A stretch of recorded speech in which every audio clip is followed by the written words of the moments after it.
Hey everyone, hope you're having a great day. Little hiatus with the podcast as we get busy with winter sports, but we're back. And remember that every episode of KRT is on the Bellarmine Athletics YouTube page. You can find the links and clips across our social media platforms at BU Knights. Plenty of nutty things going on in college sports, specifically college football the last week. Coaching changes galore there, but around here, a lot of the attention turns to basketball when November hits. Now we're in December, so there's plenty to talk about with our guest today. He's a senior, he's a starter, and can take a bouncing basketball in for a one-handed dunk. Juston Betz is with us today. Let's start with that, JB. Your most impressive dunk in practice or a game? This isn't gonna go well because I've never dunked in practice or a game. Well, I saw you dunk one. It wasn't actually like in a practice scrimmage. Okay, yeah. I'd say the best dunk was probably last summer. I got one windmill down. It was like the highlight of my dunking career. So not really what I pride myself on, but it was nice to get that one. Yeah, what I was referring to was, you guys weren't actually playing, but you just tossed it up to yourself, took that one bounce like in the dunk contest, and I saw you throw it down. I was like, oh, okay. Yeah. When there's no defense, I think I can dunk a little better. But we all like to mess around whenever we're finished with practice or stuff like that and see what we can do, so that's part of the fun. So breakaway in the middle of a game, you're not even thinking dunk. I've thought about it, but I've never done it. I'd rather get 2 points for sure, because it might not be a pretty conversation if I miss that dunk. Risk reward there. Yeah. If you don't hit it, then coach might not be too happy. You'll hear about it from your teammates too. Also, I want to go back to what I mentioned off the top of the coaching changes in college football. It's just big news in college sports right now, and get your perspective as a player. For context, if you've been living under a rock the last couple of days, Brian Kelly left Notre Dame for LSU, and Notre Dame still has a chance to make the college football playoff. So if you were a Notre Dame football player, how would you feel? I'll start with this. So we were at a film session in West Virginia. We had just finished up, and we were talking to somebody else. It was Dylan, CJ, Ethan, and myself. Doing an interview similar to this, and the news flashed on the screen, and all of us just stopped talking, and we were like, "Oh my goodness!" And so I've seen a few things in the past 2 days, especially on Twitter, like assistants talking to them. I guess what might be their new head coach talking to the team. If that were me, it'd be a tough pill to swallow, honestly, especially given the position that Notre Dame's in, and losing. I guess your leader and your head guy at that point would be pretty tough. But at the same time, it seems like they have a great support system, and they're still playing for the same reasons. It's not like it takes them out of their chances of winning college football playoff. But still, just losing that head honcho and losing that coach would be kind of a gut punch, but at the same time, it could add fuel to the fire for them. Right. It could put a positive spin on the season at the end, and as a leader yourself, I assume that's where the captains and the seniors would really need to take that extra step up. Yeah. At the end of the day, all good teams are player-led, and coaches, obviously the best teams have great coaches and great players, but you can still be a great team in the instance that Notre Dame's in if the players step up and they lead and they take responsibility, and those younger players follow along. Well, you've been coached by a guy that's been around a long time, Scott Davenport in his 17th season. What's something you love about Scotty that people outside the program don't get to see? There's a lot to coach. He's an awesome coach. He's an awesome person. I think that people see it, but I don't think they see the magnitude of it, but just how much he cares about us. How much he goes out of his way to make sure that we have what we need, and sometimes even have what we want. We don't even need it at times. But he, even if it's going out of his own pocket, going to get us snacks, making sure we have stuff for the bus.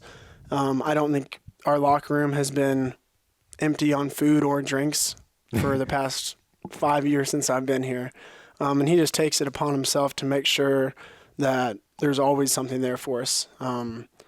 Even if it's just him being there to listen to us. But he really does care about us a lot.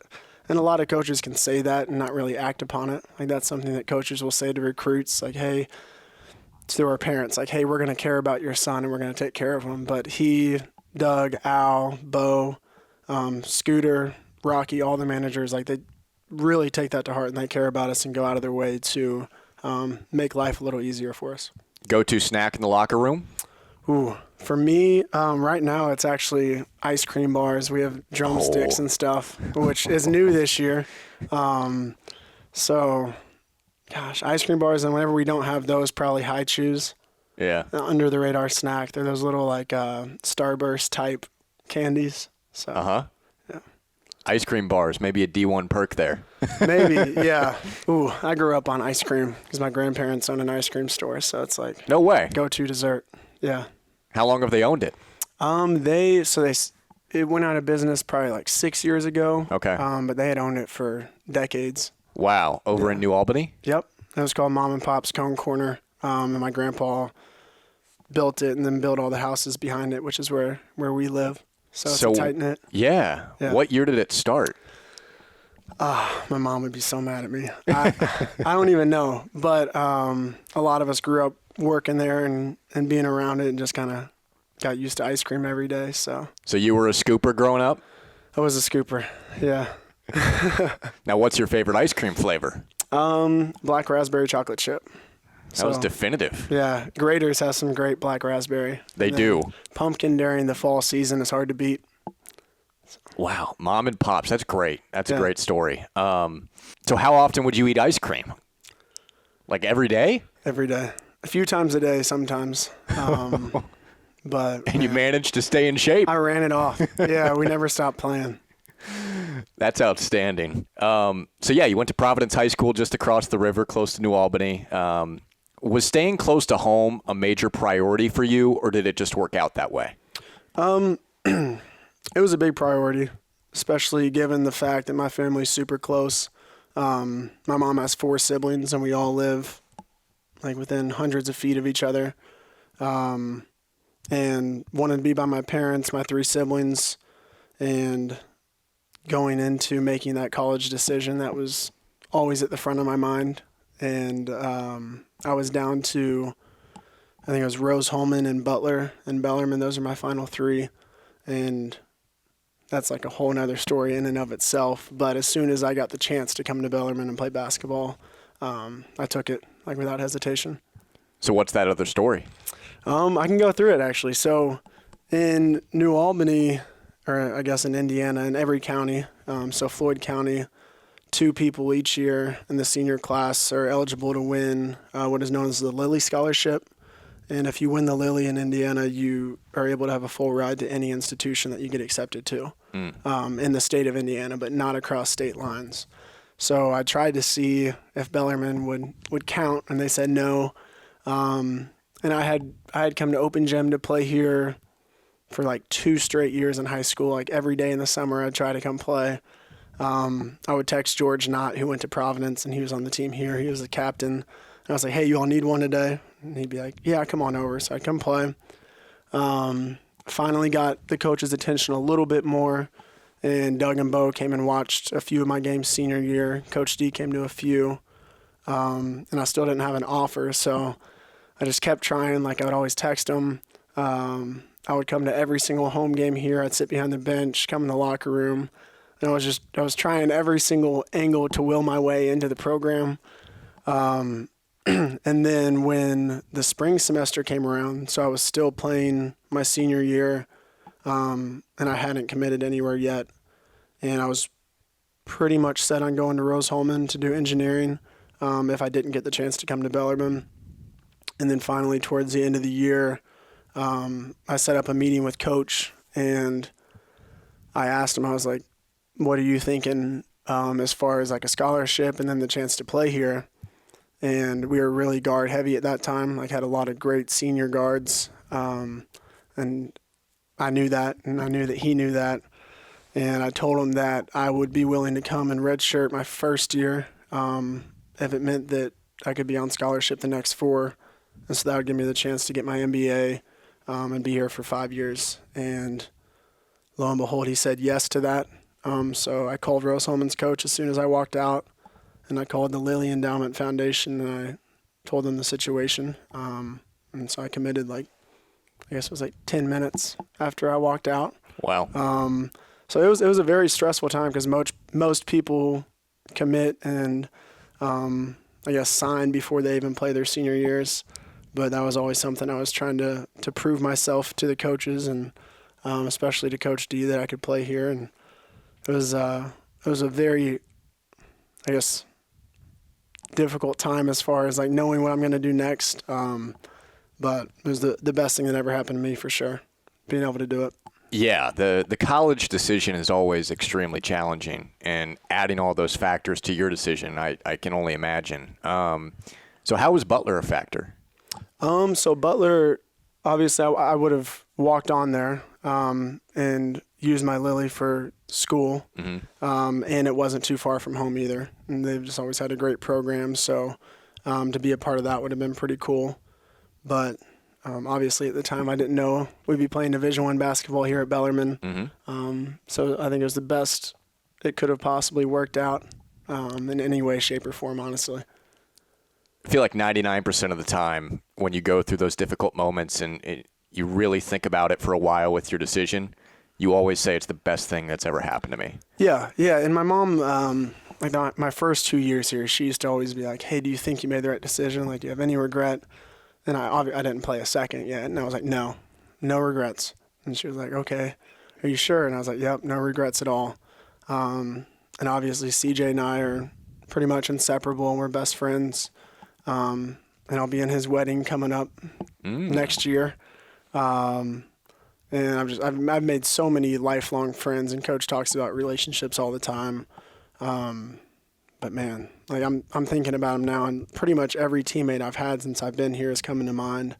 So it's not just basketball, and it's not even just those friends. I'm getting a few degrees from here that'll serve beneficial for the rest of my life, and I've met a lot of professors and faculty that I'll continue to hold relationships with. So I don't know. Bellarmine as a whole has exceeded my expectations in every way, shape, or form going into it.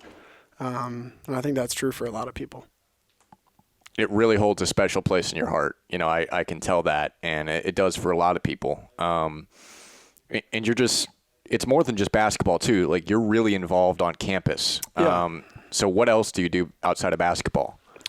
So I'm the president of the Student Athletic Advisory Committee, which is kind of like the fusion between the NCAA and institutions.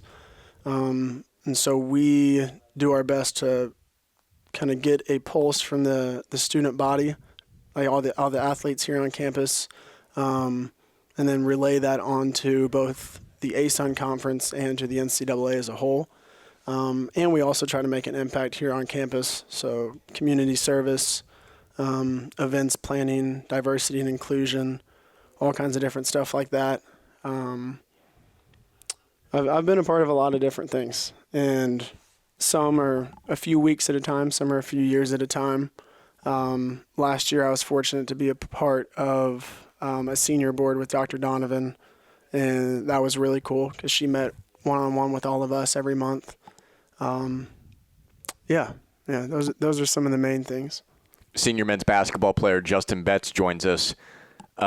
Before I move on to the next thing, I'm just looking at your name here. Did you ever get an explanation from your parents on why your name is spelled Juston? I did, actually. So I'm the youngest of four, and for the first 3 days of my life, I didn't technically have a name. They wanted to name me Quentin, and thank goodness they didn't name me Quentin, because my dad's name's David, so my first name is David. So I'm David Betz Jr., but I go by Juston, so you can see how confusing that would be in school. And Justin is spelled differently. I won't say incorrectly, I'll say differently. But my mom said that she let my oldest brother at the time, who was probably 6 or 7, spell it. And he said Juston, and she was like, okay, we'll stick with it.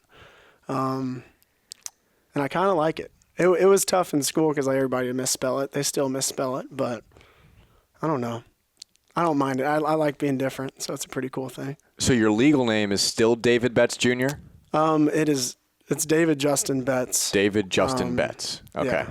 Gotcha. And so if your brother were, say, 14 years old, he probably would have spelled it Justin? Probably. I would hope so. But he's the smartest in the family, so I think so. Okay. So you got it from your 6 or 7-year-old brother. That's the explanation for the O. Yep. Perfect. That's it. That's awesome. So the last month for you guys has been pretty insane. Really the last 2 years transitioning to D1. But you guys are a good team, and you went into all those tough road games against Purdue, Gonzaga, UCLA, et cetera, with the mindset to win. I mean, that's what athletes do. But was there ever a moment where you just looked around and said, dang, this is really cool? Pretty much all of them, Yeah. honestly. So I haven't traveled much at all. I've never been west of Kansas City. So the whole West Coast trip was just kind of like a whirlwind. We had, I think, like 5 flights. Coach said we ended up traveling over 7,000 miles, all in a span of 9 days, and played 4 different games against top-notch opponents. I would say my first wow moment, I guess very first was on the plane. Like we flew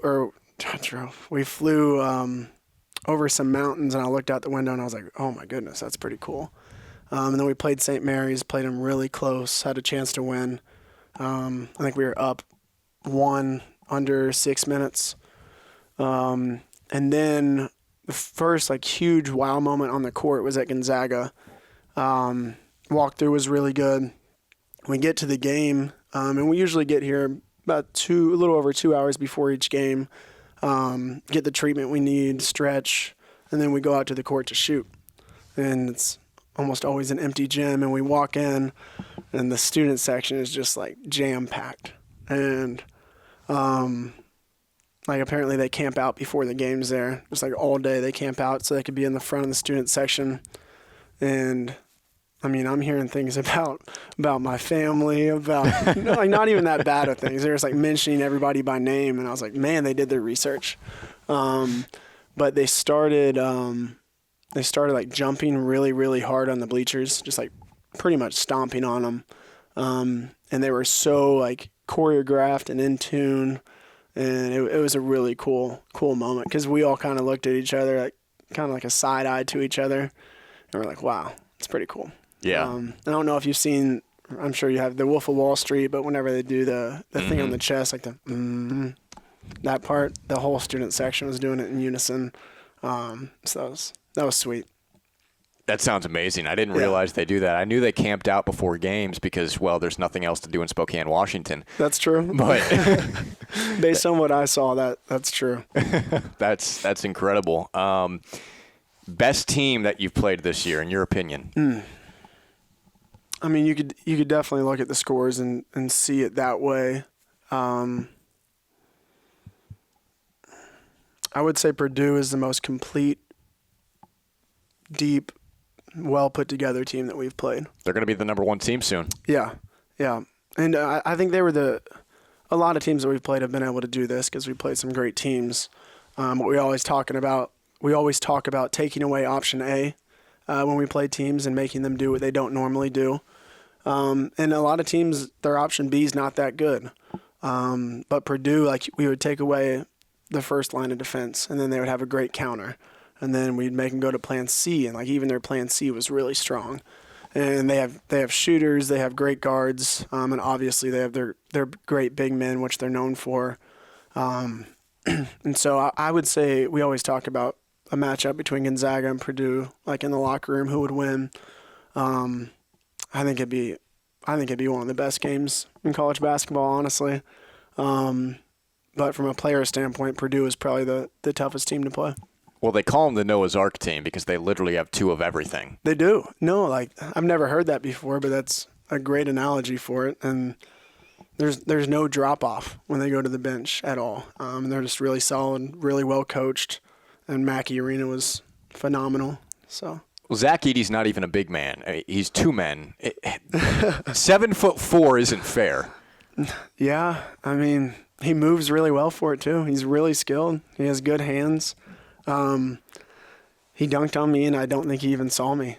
Like, honestly. That's over a foot taller than you, Justin. I know. And you're a pretty tall human being compared to the average male. That's nuts. Yeah. Well, let's talk about you now, okay? You do a lot of things well. Scott always talks about how you and Alec, you guys do all the little things. If you pitched to a coach or had to tell someone, this is what I do best, what would that be? Win. Honestly. That's something that Coach and I have had many conversations about, is that I do whatever it takes to win. And I think that's been true for all the different sports and teams I've played on, whether it be basketball, baseball, football, soccer. I hate losing, and I take a lot of pride in making sure that I do my job, whether it be on the court or off the court, in the locker room, the weight room. And I think you'll see it in the stat sheet as well. Like, there'll be games where like in Central Michigan, I don't think I scored. I think I had 0 points. And Dylan was having a great game. And Sam came off the bench, had an awesome game, which we absolutely needed to win. And then there's going to be other games where I'm wide open and have a shot, and I have to take it because that's what's best for our team. And so I think that myself and pretty much every single person on the team have a very good idea of what our job is and what is expected of us in order for us to win, or have the best chance to win. And obviously we all have possessions where we don't do our job, or we fail at what is expected of us. And if we don't learn from it, that's a problem. But if we continue to do whatever is asked of us, even if it doesn't mean scoring 20 a game, then we're going to be in a pretty good situation. So I think what I do best is know my job, and also to help lead people along to know theirs. So you mentioned how hard you take losses. Has that gotten better or stayed the same over the course of your college career? Maybe not gotten better is the right term, but like changed at all? Yeah, I think the way that we I think in Division II we were never expected to lose. Like, no one ever thought we would lose. Mm-hmm. So I think losses are different in that regard.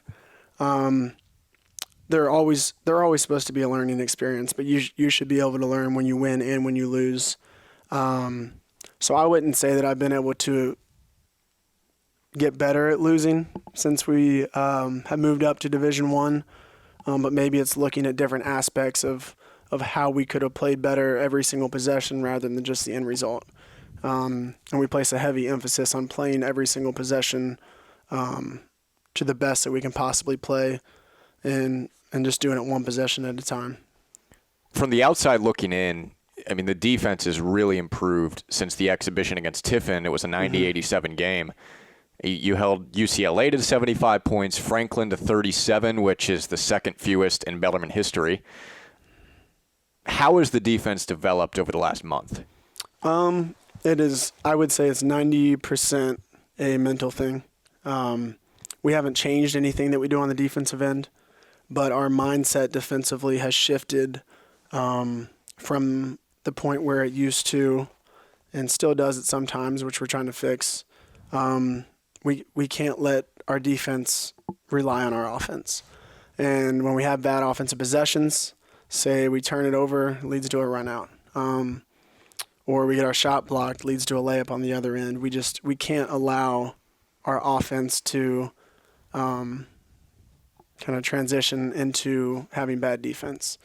And so we've placed a heavy emphasis on having the mindset of letting our defense therefore control our offense. Because it all starts on the defensive end. Like, we went on a few runs against UCLA. We started off pretty strong last night 2 nights ago against West Virginia. And defense is, I would say, more of a mindset than anything. And there's going to be X's and O's that you have to fix. But at the end of the day, it's about everybody, like I mentioned earlier, doing their job, being in a stance, and just kind of wanting to get a stop. One of the staples of the program is, I mean, you guys have good shooters every single year. The shooting numbers are a little bit down right now, 27% from three. Why do you think that is? I think it is in large part due to the physicality and athleticism of the teams we played. If you've watched it, you see that we're not flowing as well against the Gonzagas and the Purdues and West Virginias as we do against Central Michigan. Just because it's hard for us to reverse the ball as well as we would hope. And honestly, we're not even shooting as many threes against those teams because we get a lot more at the rim when they're overplaying us. So I think that just the quality of our threes, honestly, have been lower than normal, and we usually get them inside out. And right now we're having to take a few at the end of the shot clock that we don't normally like to take. But just the style of play of the teams that we're playing, I think, is having a big impact on that. So we were talking about this during the Franklin game, and just speaking of playing these big schools, athletic teams, we were talking about how their coach came up to thank Coach Davenport for letting them play you. I mean, as a D2 school just a couple of years ago, and normally a team that's on the other side of that coin, is it kind of surreal to have other teams coming and thanking Coach Davenport for letting them play you? It is. It definitely means that we are taking a step forward, and our program's continuing to rise in the ranks and to get better and better. So I didn't know that he had thanked him for the opportunity, but I know that Coach D also always thanks coaches that we play for the opportunity. So it is pretty cool that they did that, and they were a class program as well. So that was a fun game. So you're an accounting major, getting your MBA. You planning on working for Deloitte? Like, what's the deal here? So I've done a few internships since I've been in college. I interned at PwC this past summer. In like an information technology role. I've worked with my brother over in New Albany. He owns like a sports car dealership, and he's very passionate about cars. But I have not kind of put into writing what I'm going to do yet. It's kind of still up in the air. I've thought about a few different avenues. So I don't know. I've thought about coaching. I've thought about financial advising. Obviously, public accounting is something that I've done a lot since I've been in school, and the route with my brother. So there's a lot on the table and to choose from, but I haven't made any decisions yet, and I'm just kind of feeling it out. Sports car dealership. What's the most fun car that you've driven? That I've driven or I've been able to ride in? Either. So my brother, they have a Lamborghini over there that's been pretty cool to ride in. The best car that I've probably driven was a ZL1 Camaro, which was pretty sweet, but it didn't really compare to the Lamborghini. I don't trust myself to drive that right now, though, just because I don't know what would happen. I might lose a brother, right? Honestly. So for people that don't know what a ZL1 Camaro looks like, including myself, paint the visual here. Are you familiar with like the normal Camaro models? Yeah, that's the Transformers car, right? Yeah. Okay. Yeah, it's in Transformers. So it's the same basis. The front end, like the grille, has a little bit more to it. It's a muscle car. I don't know. The one I drove, it was just like blacked out, had tinted windows, had a pretty cool spoiler on the back. So I don't know. They're loud, they're fun, but I don't know. They're really bad on gas. And I'm a gas type of guy. Like I hate spending money on gas, and that's where my brother and I are different. But it was pretty fun. Like I love being around there. My brother's done a great job with the company. It's called Hypercars. Okay. And they're growing pretty rapidly, so it's fun. Very cool to see him do that. Yeah. Well, I hate spending money on gas too. It's a bad time for us right now. In California, I think we saw it. It was like $4.70 near our hotel, and I'd rather walk or get a bike or something. But I don't know if I could do that. Right now, I mean, depending on the spot, it's anywhere from like $3.10 to $3.50, $3.60 a gallon, and $50-$60 pop to fill up your tank. I know. It's killing me. What will you miss most about college? I haven't thought about that. We got the time. Much at all, honestly.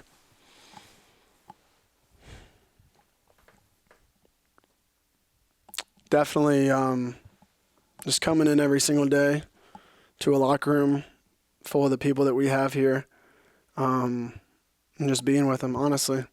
I mean, I'll miss my other friends in class and stuff like that too. But yeah, just a feeling of walking in the locker room and seeing everybody and coming out to practice and competing, and battling each other to the point where like we hate each other on the court, and then after practice we're best friends and joking again. But yeah, just being in this competitive atmosphere full of people that want the best for you and want to see you succeed. And I hope I find that in the professional world too. Like that's a goal of mine. But I don't think I'll find anything like this ever again. So that's something I'll miss. I mean, it really is a second family. And people say, oh, we're a family all the time. But I mean, watching you guys practice every day and play, we can see it from the outside too. And I can only imagine what it's like from the inside. So, only 8 games in. There's a lot of season left. You got a chance to soak it in. But I'm sure it's surreal to be in your last year. But there's a lot of ball left. There is. Yeah, there's a lot ahead of us. We got to learn from what we've experienced so far. We got to grow. By the end of the day, our goal is to win every single game we play, and then to win a conference championship, to win a conference tournament, and then to see where that takes us. But we're going to take it one step at a time. And right now our focus is on Sunday and playing the best we can play for 40 minutes against Defiance. Well, good luck on Sunday, man. Really appreciate you hopping on, and good luck the rest of your senior year. Yeah, thank you guys so much. I appreciate it. Juston Betz, men's basketball team, Sunday, Freedom Hall against D3 Defiance at 3 p.m. Come out, support the team. I promise it will be worth your while. KRT, podcast number 6, Dunzo. Subscribe to our YouTube page. Follow us on social media at BUnites. Make sure to join us again next week. I'm Jack Kaiser, and Swords Up.